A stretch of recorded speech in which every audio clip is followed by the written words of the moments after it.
les 7 erreurs que vous faites à la salle et comment les corriger. Salut l'équipe! Aujourd'hui, on va parler vrai. On a tous déjà fait des erreurs à la salle, moi le premier. Mais le problème, c'est que certaines erreurs, même minimes, peuvent vous empêcher de progresser ou pire encore, vous blesser. Et le pire, c'est qu'on répète souvent les mêmes erreurs sans même s'en rendre compte. Alors dans cette vidéo, on va décortiquer ensemble les 7 erreurs les plus fréquentes à la salle. Vous allez voir, certaines vont vous surprendre. Restez jusqu'au bout parce que je vais vous donner toutes les clés pour corriger ces erreurs et enfin atteindre vos objectifs. C'est parti! On commence fort avec l'erreur numéro 1, et c'est de loin la plus répandue, la mauvaise posture. On est tous coupables, on est concentré sur la charge, on veut soulever lourd, et bam, on oublie son dos, on se retrouve tout voûté. Et ça, c'est la porte ouverte aux blessures. Une mauvaise posture peut sembler anodine, mais c'est le meilleur moyen de se faire mal, notamment au niveau du dos. Imaginez hernie discale, lombalgie, sciatique. Rien que d'y penser, ça vous donne des frissons, pas vrai? Alors, comment on corrige ça? La clé, c'est la technique. On se concentre sur le mouvement, on gaine sa ceinture abdominale, on garde le dos bien droit et surtout, on ne surcharge pas la barre. Mieux vaut soulever léger avec une bonne posture que l'inverse. Pour vous aider, je vous ai mis quelques exemples de postures à éviter et comment les corriger juste ici. N'hésitez pas à mettre la vidéo sur pause pour bien visualiser le mouvement. Et surtout, rappelez-vous, la qualité prime sur la quantité.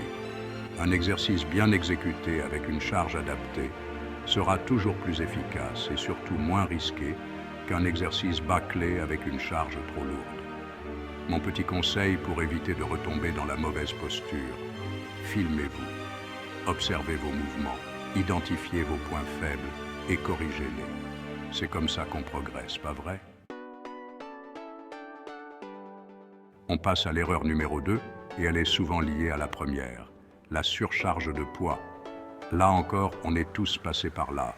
On veut impressionner les copains, on se prend pour Ronnie Coleman et on charge la barre comme si on allait sauver le monde. Sauf que la seule chose qu'on risque de sauver, c'est notre ego.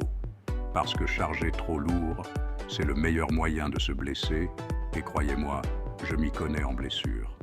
Quand on surcharge, on perd en technique, on met ses articulations à rude épreuve, on utilise les mauvais muscles. Bref, c'est le combo gagnant pour finir avec une déchirure, une tendinite, ou pire encore. Alors, comment trouver la bonne charge? C'est simple. Écoutez votre corps et soyez honnête avec vous-même. Vous devez être capable de contrôler le mouvement du début à la fin, sans forcer et en gardant une bonne posture. Commencez léger, augmentez la charge progressivement au fur et à mesure de vos progrès et n'hésitez pas à demander conseil à un coach. Et surtout, rappelez-vous, ce n'est pas le poids que vous soulevez qui compte, mais comment vous le soulevez. Erreur numéro 3, et pas des moindres, négligez l'échauffement. On est tous pressés d'en découdre avec la fonte, mais l'échauffement, c'est comme le café du matin, on ne le zappe pas. Un bon échauffement est primordial pour préparer vos muscles à l'effort, augmenter votre température corporelle et prévenir les blessures. Alors on oublie le petit footing de 2 minutes et les 2 rotations d'épaule. On prend au moins 10 minutes pour s'échauffer tout le corps.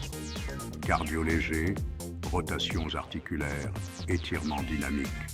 Le but, c'est d'être chaud comme la braise avant de commencer sa séance. Et n'oubliez pas d'adapter votre échauffement à votre séance. Si vous prévoyez une séance jambes intense, passez plus de temps à échauffer vos jambes avec des squats, des fentes, des montées de genoux. Un bon échauffement, c'est un investissement pour la santé de vos muscles et la réussite de votre entraînement. Alors, on s'échauffe sérieusement, ok? On passe à l'erreur numéro 4, et elle est souvent sous-estimée. Négligez la récupération. On est à fond, on veut des résultats rapides. Alors on enchaîne les séances comme des machines de guerre. Sauf que le corps n'est pas une machine. Il a besoin de repos pour récupérer, se reconstruire et progresser. S'entraîner sans relâche, c'est le meilleur moyen de stagner, voire de régresser. Alors, on se calme, on respire et on intègre des jours de repos dans son programme. Un bon rythme, c'est 3 à 4 séances par semaine, avec au moins un jour de repos complet. Et les jours de repos, ce n'est pas fait pour se vautrer sur son canapé à manger des chips. Profitez-en pour faire des activités douces comme la marche, le yoga, la natation. L'important, c'est de rester actif tout en permettant à votre corps de récupérer. Rappelez-vous que la récupération est tout aussi importante que l'entraînement lui-même.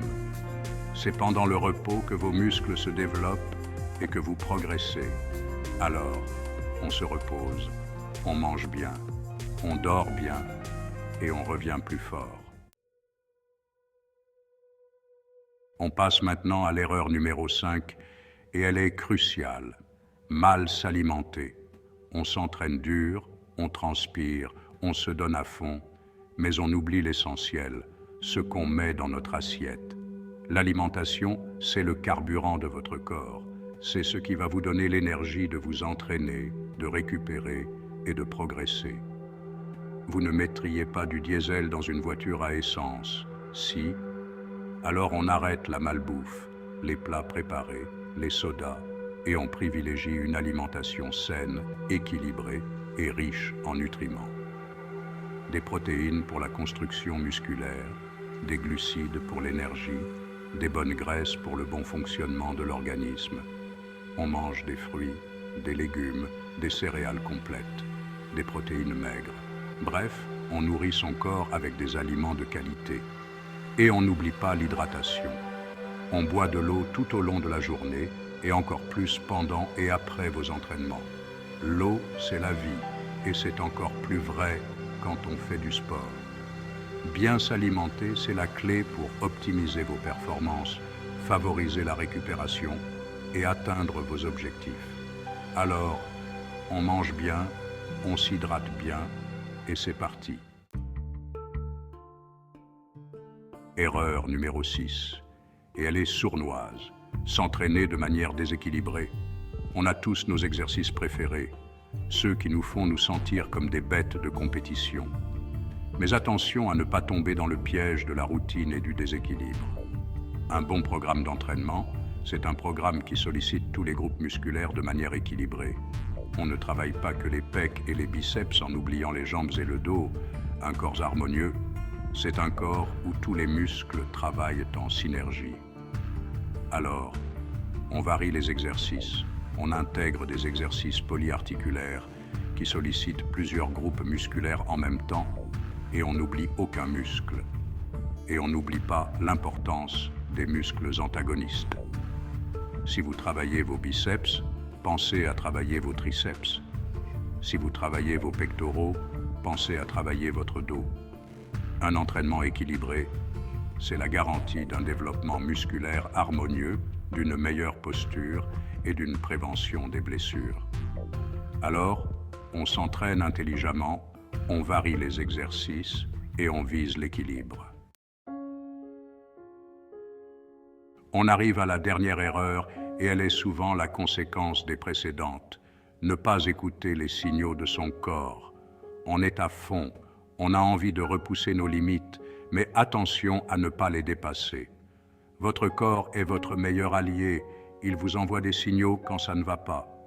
Douleur persistante, fatigue intense, baisse de motivation. Autant de signes qui ne doivent pas être ignorés. Apprenez à écouter votre corps, à reconnaître les signaux de fatigue et de douleur. Une petite douleur passagère, ça arrive, mais une douleur qui persiste, c'est un signal d'alarme. N'hésitez pas à adapter votre entraînement en fonction de votre forme du jour. Vous n'êtes pas au top? Réduisez la charge, le nombre de répétitions, ou optez pour une séance plus légère. Rappelez-vous que la progression se fait sur le long terme et que mieux vaut prévenir que guérir. Alors, on s'écoute, on respecte son corps et on progresse durablement. Et voilà l'équipe. Vous connaissez maintenant les 7 erreurs les plus fréquentes à la salle de sport et surtout, vous savez comment les éviter. Rappelez-vous, posture, charge adaptée, échauffement, récupération, alimentation, entraînement équilibré et écoute de son corps. C'est en corrigeant ces erreurs que vous allez enfin pouvoir progresser, atteindre vos objectifs et surtout vous entraîner en toute sécurité. Alors, on applique les conseils, on reste motivé et on se donne les moyens de réussir. N'oubliez pas de vous abonner à la chaîne et commenter si la vidéo a pu vous aider pour ne pas rater les prochains conseils fitness.